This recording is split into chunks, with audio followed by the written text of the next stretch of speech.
ఉపమాన రీతిగా పిలిచినప్పుడు ఎంతమందిని పిలిచాడు? 10 మందిని పిలిచినప్పుడు 10 మందిలో 3 మాత్రమే నిలవబడ్డారు. ఎవరు నిలబడ్డారు? 3 నిలవబడ్డారు. మిగతా వాళ్ళు ఏమన్నారో తెలుసా? నువ్వు మమ్మల్ని ఏలడానికి మాకు ఇష్టం లేదు అన్నారు. అప్పుడు ఏం చేశాడు ఆయన? ఏం మాట్లాడకుండా 3కి ఏమి ఇచ్చాడు? ఒకరికేమో 5 నాణ్యములు, ఒకరికేమో 2, ఒకరికేమో 1. 5 ఇచ్చిన వాడు ఏం చేశాడు? 5కు 5 సంపాదించుకొచ్చినాడు. ఆడికి ఎన్ని వచ్చినాయి? 10 నాణ్యములు చేత పట్టుకొని వచ్చాడు. 2 గలవాడు ఎన్ని చేసుకొచ్చాడు? 5 నాణ్యములు చేత పట్టుకొని వచ్చాడు. వాడు 1 తీసుకొని పోయినవాడు 1 తీసుకొని వచ్చాడు.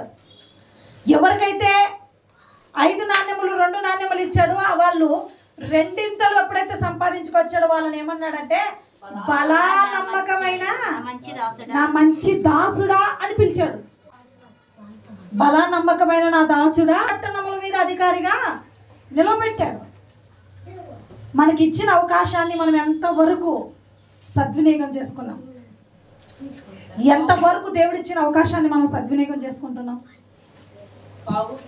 పోగొట్టుకుంటున్నామా లేక సంపాదించుకుంటున్నామా?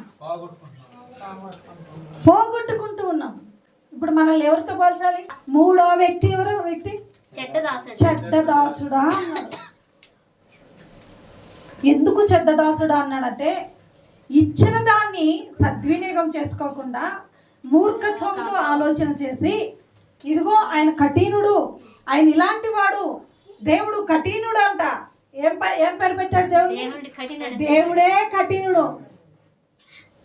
మనిషికి దేవుడు అవకాశం ఇస్తే తిరిగి మళ్ళీ దేవుడిని ఏమంటున్నారు? అమ్మా దేవుడు కఠినుడు, ఆయన రోషం కలిగిన వాడు, మమ్మల్ని ఏమైనా చేస్తే ఆయన ఎలాంటి ఆలోచన చేసి దేవుని ఆత్మను దూరపరుచుకున్నాడో చూడండి.